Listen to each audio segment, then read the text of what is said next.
and then I had answered NEET, but the marks weren't sufficient for the medical college seat. So after NEET, it was something that I was broken because I did not got a seat. Today I'm joined by one of the students from SCU, Tanisha, and I bring to you her story of how she has come here and how her experience has been. So let's get right into it. Tanisha, let's start by introducing yourself and a brief background of where you come from in Goa. So my name is Tanisha Fernandez, and I come from Goa, like from the Kanakona Taluka, and I live there in the Loliam village. I have done my till 10th standard in Saint Sebastian High School Loliam, and then my 11th 12th in SS Angle High Secondary Dapur. And then I had answered NEET, but the marks weren't sufficient for the medical college seat. So then I thought of abroad. So now I'm here. I'm doing MBBS or MD in Georgia, in the university, Georgia National University, or known as SCU. Lovely.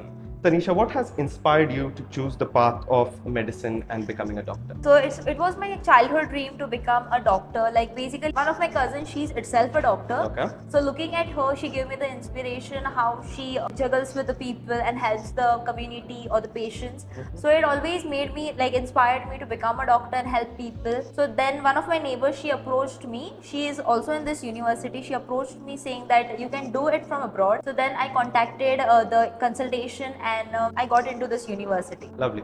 And how would you say was your process from the start till the day you were in SU? How was that whole process? It was a very smooth process actually. I just submitted all my documents and the consultancy were very helpful in explaining all the process, like what documents must be submitted and how I'll be arriving here and everything. So it was a very quite smooth process actually. Why did you choose Georgia to study MBBS over other countries like USA, Poland, Canada, Russia, etc.? I chose Georgia because I had come across the university, like photos of the university. I liked the faculties, and I had also talked to many seniors, they were not from Goa actually, they were from Maharashtra, Jammu. So they had told me that the faculties are really good here and even the infrastructure was very good. As compared to other universities, they were also good, but here the crime rate and safety, it was also kept in consideration. So I thought of Georgia and I did it.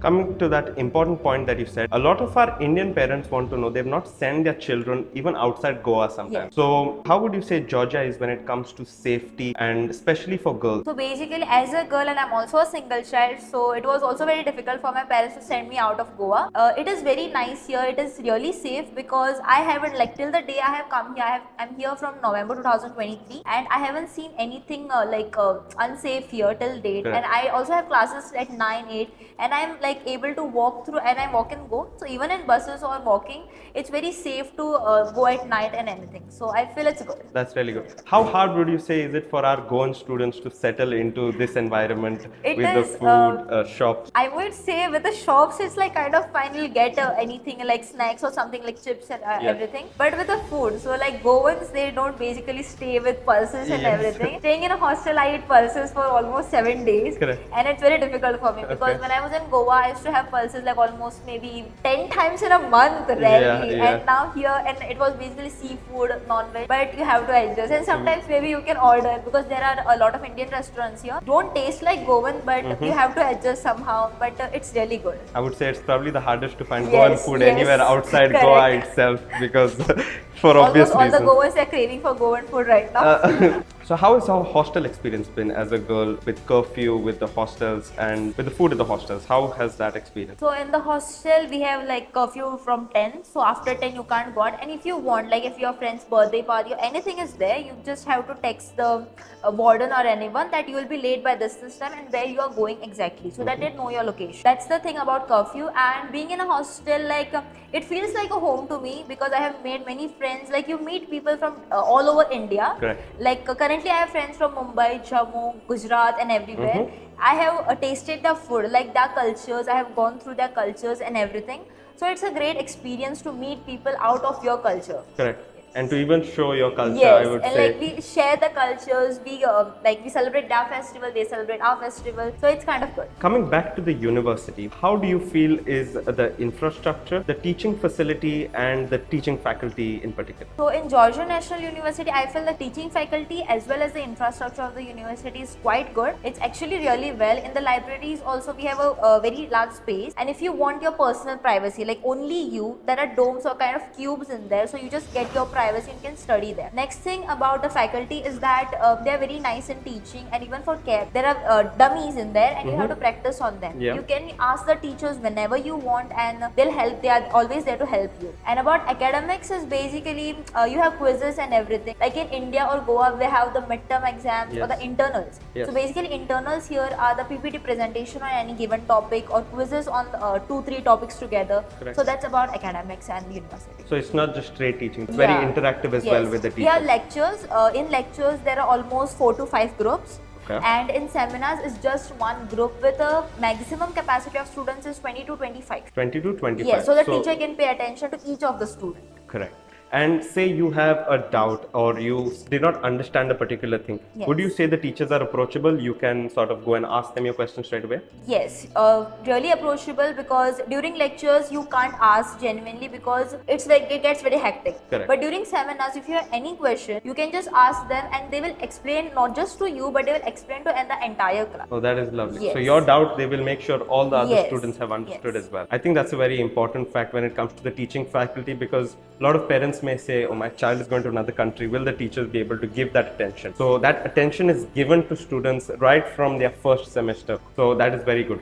With the dummies, are you all allowed to touch the dummies and actually practice Yes. on them? Or is it something that only the teachers do? No, we are allowed, like a teacher first explains us what we have to do and like every procedure. Then she gives us a like the CAPS class for us, it almost over 2 hours. But the teacher finishes within the 1 hour. Like, and the second hour we can practice it. And even if you want, you can stay for another hour or so and you can practice on it how long you want. Oh, that's lovely. So Yes. you, as long as you need, you can spend on Yes. that. Moving on from the university, what could you tell me about the affordability of this course and the living expenses that you have expected to be in Georgia? Affordability, I think it's quite good as compared to private colleges in India. For a year, it ranges from crores to crores. Yes. So here, it's like I would say maximum 3 lakhs. I would say for Yeah. a year for the Okay. first semester and second semester. So that's basically about the university cost. I live in a hostel, so I have taken a 2 sharing room. So I pay a $400 for that. Okay. And it depends. There are 6 sharing, 5 sharing, depends. Correct. But for my study purposes, I have taken a 2 sharing. Yeah. The food, basically, I'm a Goan, so I can't manage with that food. So I sometimes order and everything. So for a month, I approximately go with $100. So $100 100 or 150, yes. That's lovely. And your hostel is fully girls' hostel, is that Yes, correct? it's fully a girls' hostel, and there are wardens also. And we even have guards, like at night till 11 we have it, so that none of the boys or anyone does not come around the hostel or something like that. That's very important, because Yes. again, safety Yes. is probably one of the key factors when looking at a country. That is really good, and I think you've answered all the questions. If I was to ask one last question, what would be one message that you would want to give our student in Goa and India thinking about coming abroad to pursue MBBS or doing MBBS in general? So basically, my message would be that if you've given your first attempt and you think it's not enough to like get a seat, then I would say that not to go for a second attempt. Like nowadays, like in this particular time, getting a seat in like medical college, and that too in a government, it's very difficult because most of the students they are scoring above 600 and the cutoff is increasing day by day. So basically, I would say if you can give a second attempt, but not like 3 or 4 attempts, because becoming a doctor, it's not a thing of 2-3 years, but it's basically a thing of almost of a 6 to 10 years. So I would say you should go for abroad or anything else or other course. So that's the only message from me. Thank you so much, Tanisha. This interaction will help a lot of our Goan students get a better understanding of what are the opportunities outside Goa to do MBBS. So thank you so much for your time. It was lovely speaking with you.